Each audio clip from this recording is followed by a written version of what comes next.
ये कहानी किसी सस्पेंस थ्रिलर नॉवेल का हिस्सा नहीं है, बल्कि अमेरिका के इतिहास की सबसे खौफनाक और शातिर फीमेल सीरियल किलर की सच्चाई है। जब लोग सीरियल किलर शब्द सुनते हैं तो अक्सर दिमाग में किसी डरावने आदमी की तस्वीर आती है।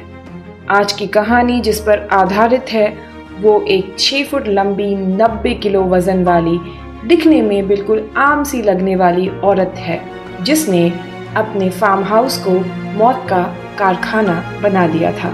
ये कहानी है बेल गिनेस की, जिसे दुनिया hell's princess, the black widow and lady blue beard के नाम से जानती है।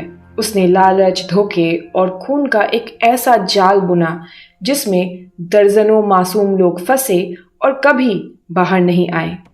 बेल गिनेस की जिंदगी, उसके शातिर दिमाग और उसके कत्ल करने के तरीकों के पीछे ऐसे राज हैं जो आज 100 साल बाद भी पूरी तरह अनसुलझे हैं।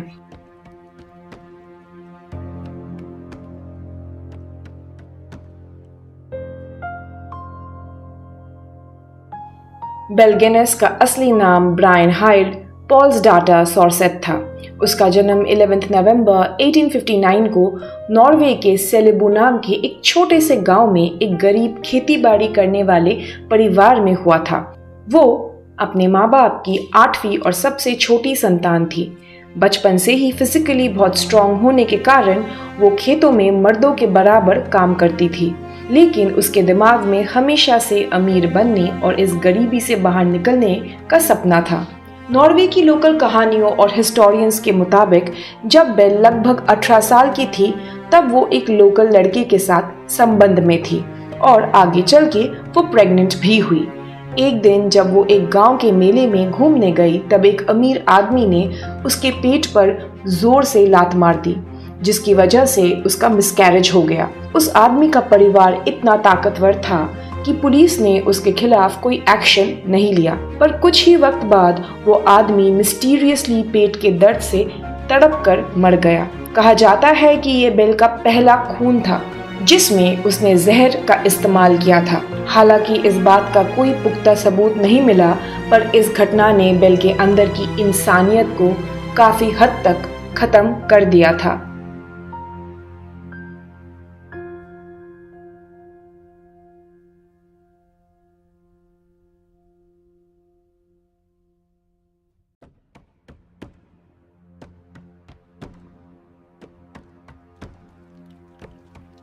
1881 में 21 साल की उम्र में ब्रायन हाइड ने अपने सपनों को पूरा करने के लिए अमेरिका का रुख किया। उसने अपना नाम बदलकर बेल रख लिया और शिकागो, इलिनॉइस में अपनी बहन नेली के पास रहने चली आई। अमेरिका में उसने शुरुआती दिनों में दूसरों के घर में नौकरानी का काम किया, लेकिन उसके सपने बहुत बड़े थे।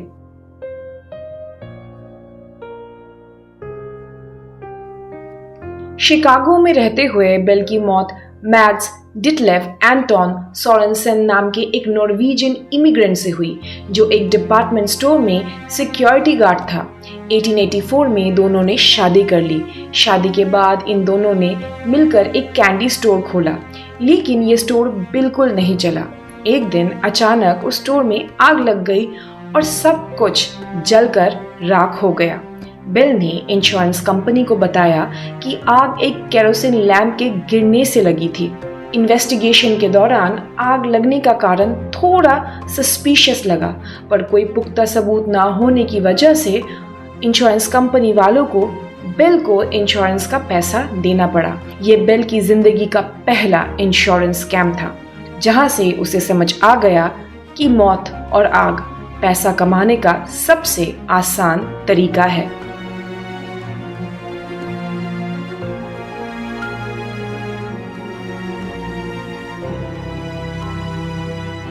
इंश्योरेंस के पैसों से उन्होंने शिकागो में एक घर खरीदा, पर कुछ ही सालों बाद उस घर में भी आग लग गई और बेल को फिर से इंश्योरेंस का मोटा पैसा मिल गया।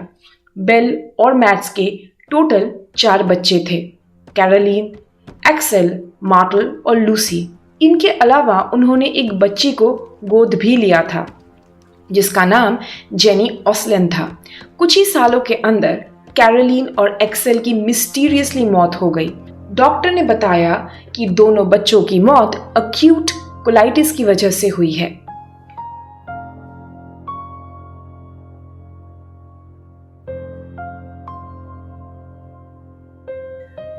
दोनों बच्चों की लाइफ इंश्योरेंस पॉलिसी थी और दोनों के मरने पर बेल को फिर से इंश्योरेंस का पैसा मिला। बेल की लालच अब अपने चरम पर थी। 1900 में मैट सोरेनसन को अचानक दिल का दौरा पड़ा और उसकी भी मौत हो गई। इस मौत में सबसे हैरान करने वाली बात उसकी टाइमिंग थी। मैट्स की पुरानी लाइफ इंश्योरेंस पॉलिसी एक्सपायर होने वाली थी और नई पॉलिसी शुरू होने वाली थी। उसकी मौत ठीक उस दिन हुई जिस दिन दोनों पॉलिसीज ओवरलैप कर रही थी, यानी बेल को एक मौत पर डबल इंश्योरेंस पॉलिसीज का पैसा मिलने वाला था। मैट्स के परिवार ने सस्पिशन के चलते इन्वेस्टिगेशन की मांग की और उनका कहना था कि बेल ने उसे स्ट्रिक्नीन जहर दिया है, लेकिन बेल ने डॉक्टर के सामने झूठा आंसू बहाकर चालाकी से मैट्स की मौत को हार्ट फेलियर डिक्लेयर करवा दिया।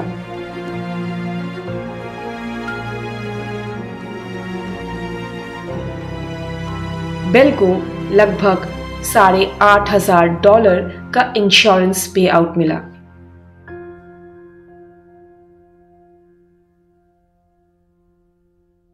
शिकागो में लोगों का शक बढ़ने के कारण उसने अपने बाकी बचे बच्चों के साथ वो शहर छोड़ दिया।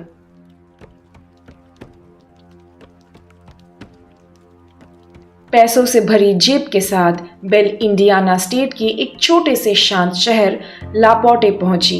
1901 में बेल ने यहाँ एक 42 एकड़ का बड़ा सा फार्म खरीदा जिसका नाम मैकलंग रोड फार्म था। ये फार्म शहर से थोड़े से दूर एक सुनसान इलाके में था, बिल्कुल वैसी जगह जैसे बेल को अपने अगले प्लान्स के लिए चाहिए थी। लेकिन इस फार्म को चलाना और अपनी रेपुटेशन को बनाए रखने के लिए उसे एक आदमी की जरूरत थी।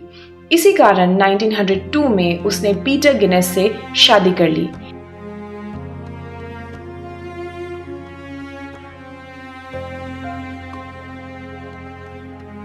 पीटर भी एक नॉर्वेजियन इमिग्रेंट था और उसकी अपनी एक छोटी बच्ची थी। शादी के सिर्फ एक हफ्ते बाद ही पीटर की छोटी बच्ची की भी बेल की देखरेख में अचानक कोलाइटिस से मौत हो गई। पीटर को शक तो हुआ और उसने अपने दोस्तों को कहा भी कि उसे बेल से डर लगता है, लेकिन इससे पहले कि वो कुछ कर पाता, दिसंबर 1902 में पीटर की भी मौत हो गई। बेल ने पुलिस को बताया कि पीटर स्टोव पर आग जला रहा था। तभी शेल्फ से एक बड़ा और भारी मीट ग्राइंडर उसके सर पर गिर गया, जिसकी वजह से उसकी मौत हो गई।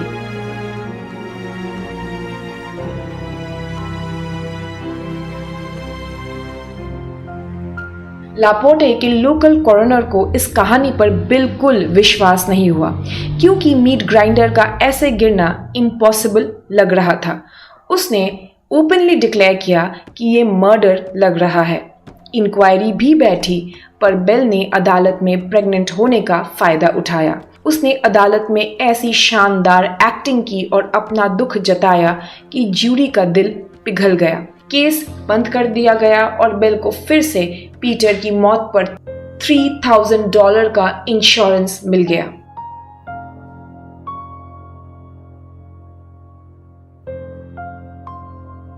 इसके बाद बेल ने एक बेटे को जन्म दिया जिसका नाम उसने फिलिप रखा।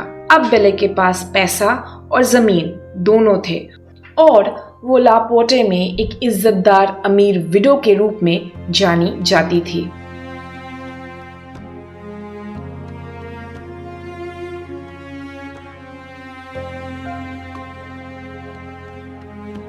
बेल को समझ आ गया था कि बार बार पतियों को मारकर इंश्योरेंस क्लेम करने से इंश्योरेंस कंपनीज और पुलिस का सस्पिशन बढ़ सकता है। इसलिए उसने एक नया बिजनेस मॉडल बनाया। बड़े और अमीर मर्दों को फार्म पर बुलाना, उनको मारना और उनका कैश लूट लेना। उस जमाने में शादी के लिए न्यूज़पेपर में मैट्रिमोनियल एड्स दिए जाते थे। बेल ने मिडवेस्ट और नॉर्वे के लोकल अखबारों में एड निकलवाने शुरू किए। उसका एड बहुत ही केयरफुली ड्राफ्ट किया जाता था, जिसमें वो खुद को एक आदर्श औरत बनाकर पेश करती थी।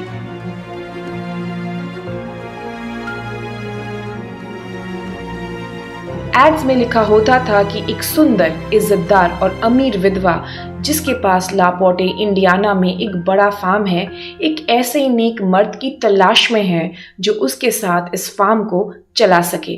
साथ ही ये साफ लिखा होता था कि कृपया वही लोग संपर्क करें जिनके पास इन्वेस्ट करने के लिए कैश हो और गरीब लोग उससे दूर रहें। इन एड्स ने जादू जैसा काम किया और हजारों अकेले वेल्दी स्कैंडिनेवियन इमिग्रेंट्स बेल के एड्स पढ़कर उसकी तरफ अट्रैक्ट हुए। जब भी कोई आदमी उसे चिट्ठी लिखता तो बेल उसे बहुत ही रोमांटिक और मैनिपुलेटिव रिप्लाईज भेजती। वो उन्हें लिखती कि वो उनका आखिरी प्यार है और जब वो यहाँ आएंगे तो ये सारा फार्म और उसका दिल उनका हो जाएगा। साथ ही वो उन आदमियों को ये हिदायत देती कि वो किसी को भी कुछ ना बताकर उसके पास चले आए और अपना सारा कैश भी अपने साथ ले आए।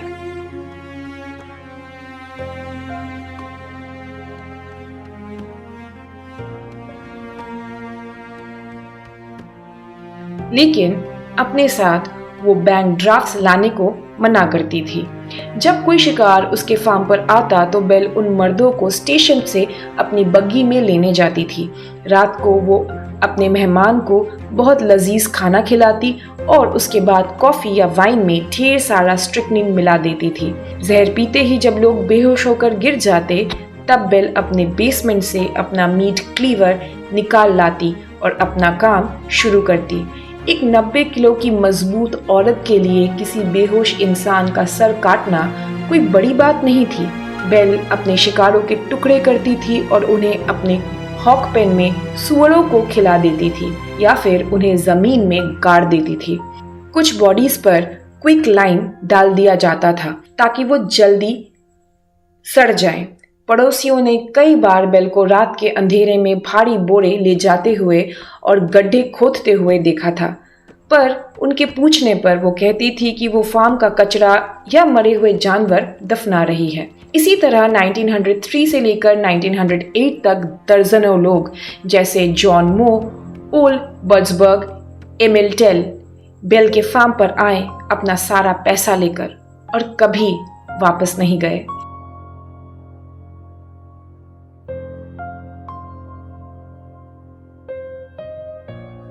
इन लोगों को मारना और उनके सामान या हॉर्सेस को ठिकाने लगाना अकेले बेल के बस का काम नहीं था। इस काम में उसका साथ दिया उसके फार्म हैंड रे लैम्फियर ने, जो एक पतला दुबला शराबी और मेंटली थोड़ा इमैच्योर आदमी था। रे बेल के प्यार में पागल था और जानता था कि बेल क्या कर रही है। वो उसके लिए गड्ढे खोदता और बॉडीज को ठिकाने लगाने में मदद करता था, क्योंकि रे को लगता था कि एक दिन बेल उससे शादी कर लेगी। लेकिन बेल के लिए रे सिर्फ एक मोहरा था।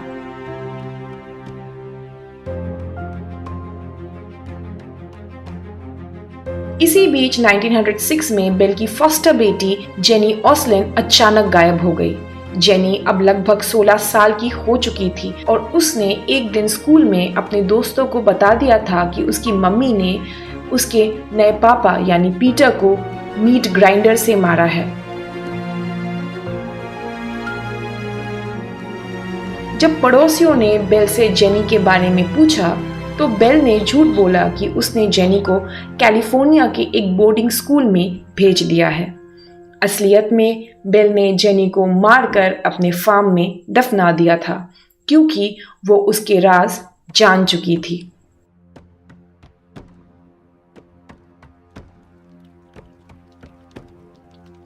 बेल का बिजनेस मॉडल बिल्कुल परफेक्ट चल रहा था जब तक उसने एंड्रयू हेलीजिलियन को अपना शिकार नहीं बनाया। एंड्रयू एक बहुत ही वेल्दी किसान था जो साउथ डकोटा में रहता था। जनवरी 1908 में बेल के लेटर्स पढ़कर एंड्रयू अपने बैंक अकाउंट से सारा पैसा जो लगभग $3000 थे, निकलवाकर बेल के पास लापोर्टे चला आया। लापोर्टे आने के बाद वो दोनों बैंक गए। एंड्रयू ने कुछ चेक्स कैश नहीं करवाए थे। उन चेक्स को एंड्रयू ने बेल के साथ लापोर्टे के एक बैंक में जाके कैश करवाया और उसके बाद एंड्रयू हमेशा के लिए गायब हो गया। लेकिन इस बार एक चूक हो गई थी। एंड्रयू अपने पीछे अपना एक भाई छोड़कर आया था जिसका नाम आस्ले हेलजीलियन था। आस्ले अपने भाई से बहुत प्यार करता था। जब हफ्ते गुजर गए और एंड्रयू का कोई खत नहीं आया तो आस्ले को शक हुआ। उसे अपने भाई के कमरे से बेल की लिखी हुई लेटर्स मिली। आस्ले ने तुरंत बेल को लेटर लिखा और अपने भाई के बारे में पूछा।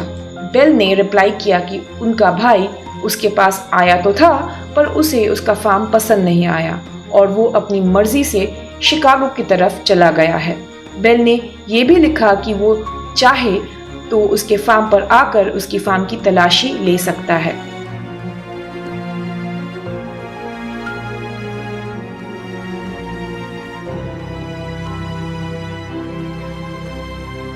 आस्ले को बुलाने के पीछे बेल का सिर्फ एक ही मकसद था कि जब आस्ले फार्म पर आएगा तो बेल उसको भी मार डालेगी और वहीं दफना देगी।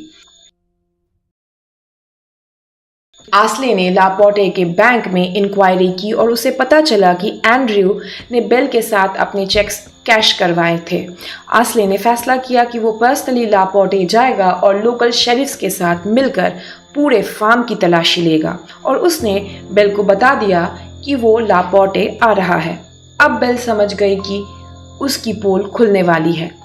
इसी दौरान उसका रे लैम्फियर के साथ भी बड़ा झगड़ा हो गया क्योंकि रे जेलस हो रहा था। बेल ने रे को नौकरी से निकाल दिया और लोकल पुलिस स्टेशन जाकर उसके खिलाफ कंप्लेंट लिखवाई कि रे उसे मारने और फार्म को आग लगाने की धमकी दे रहा है। बेल ने अपनी एक विल भी बनवाई जिसमें उसने अपना सारा पैसा अपने बचे हुए 3 बच्चों के नाम कर दिया था और उसने ये डर भी जताया कि रे उसकी जान ले लेगा।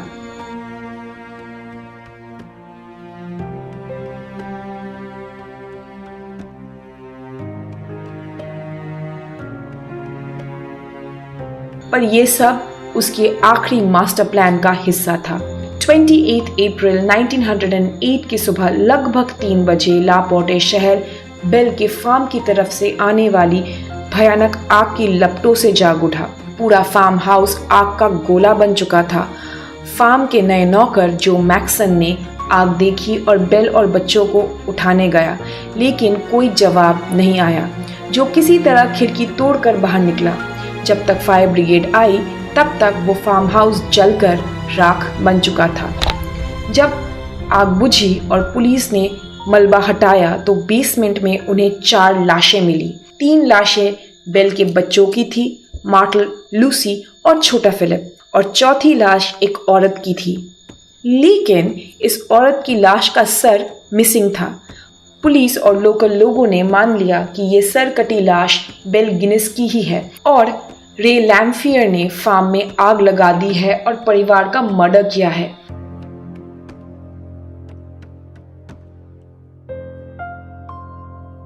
रे लैम्फियर को तुरंत अरेस्ट करके जेल में डाल दिया गया। लग रहा था कि कहानी यही खत्म हो गई, लेकिन असल खौफ तो अभी शुरू होने वाला था।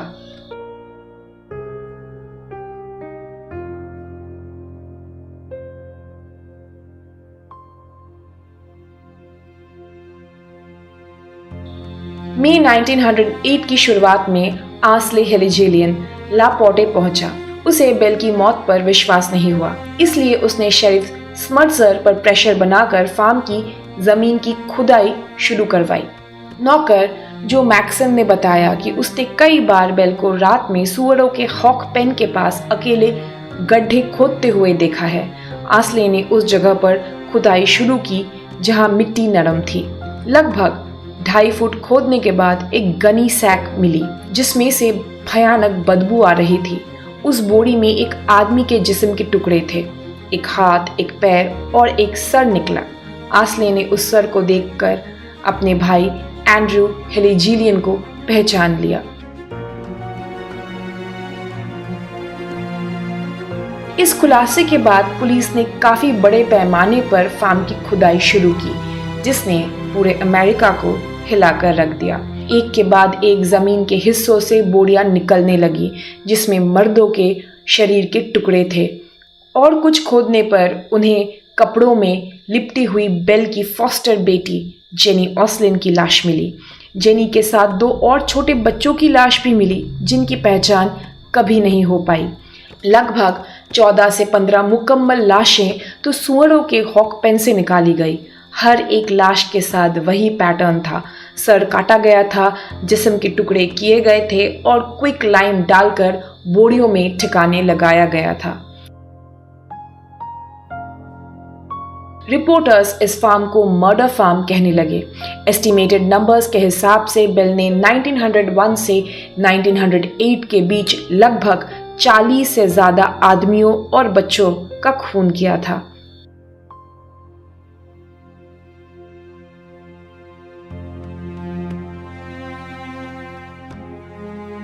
पर सबसे बड़ा सवाल ये था कि क्या आग में झुलसी मिली सरकटी लाश सच में बेल की थी? इन्वेस्टिगेटर्स और मेडिकल एक्सपर्ट्स ने जब ऑटोप्सी की तो पता चला कि बेल एक बहुत ही भारी और लंबी औरत थी, लेकिन बेसमेंट में जो लाश मिली थी उसकी हाइट लगभग 5 फुट 3 इंच थी और उसका वजन काफी कम था।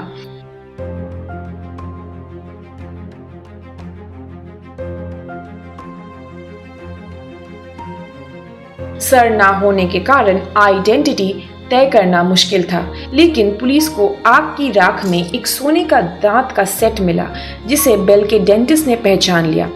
इसी एक सबूत के आधार पर पुलिस ने ऑफिशियली डिक्लेयर कर दिया कि मरने वाली औरत बेल गिनेस ही थी।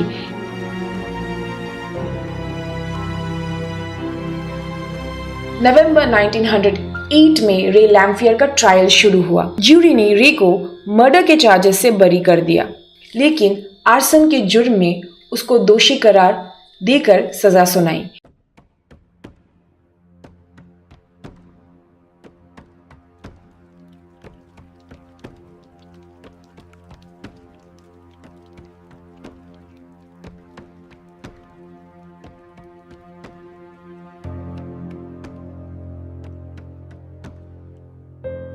सजा काटने के दौरान दिसंबर 1909 में रे लैम्फियर जेल में ट्यूबरकुलोसिस से मर रहा था। मौत से ठीक पहले उसने एक प्रीस्ट को बुलाकर अपना डेथ बेड कन्फेशन दिया। रे ने बेल का खौफनाक एस्केप प्लान डिटेल में बताया। Duplicate bodies. आग लगने के 1 हफ्ते पहले बेल ने शिकागो से एक नई नौकरानी हायर की थी, जो हाइट और साइज में थोड़ी छोटी थी। आग लगने वाली रात बेल ने उस मेट को मारा, उसका सर काटा और उसे आग में फेंक दिया ताकि लाश की पहचान न हो सके। बेल ने अपने ही सोते हुए 3 बच्चों को जहर देकर मार दिया और उन्हें बेसमेंट में रख दिया ताकि सबको लगे कि पूरा परिवार जलकर मर गया है और कोई उसके पीछे पुलिस ना लगाए। बेल ने रे से पंगा लिया और शिकायत की ताकि आग लगाने का पूरा इल्जाम रे पर आ जाए। उसने जानबूझकर अपने सोने के डेंचर्स उस लाश के पास रख दिए ताकि आइडेंटिटी कंफर्म हो सके, और आग लगाने के बाद बेल अपना सारा कैश एक बैग में भरकर रात के अंधेरे में हमेशा के लिए फरार हो गई।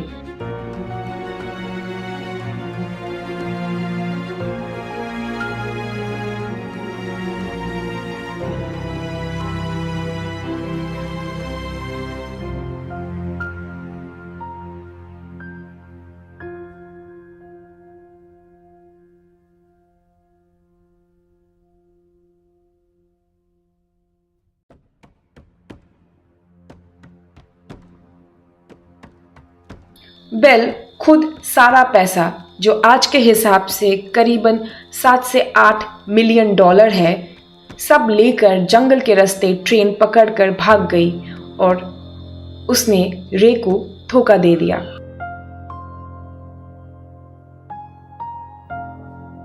अगले 20 से 30 सालों तक पूरे अमेरिका से बेल गिनेस के दिखने की अलग अलग रिपोर्ट्स आती रही। 1931 में लॉस एंजलिस में एस्थर कार्लसन नाम की एक औरत को अरेस्ट किया गया था, जिस पर बिल्कुल बेल के स्टाइल में एक आदमी को पॉइजन देकर मारने का इल्जाम था। उसकी फिजिकल अपीयरेंस बिल्कुल बेल से मिलती थी और उसके पास उन 3 बच्चों की तस्वीरें भी थी जो बेल के बच्चों से मिलती थी। पर ट्रायल से पहले ही उसकी जेल में मौत हो गई और डीएनए टेस्टिंग ना होने के कारण कुछ प्रूफ नहीं हो पाया।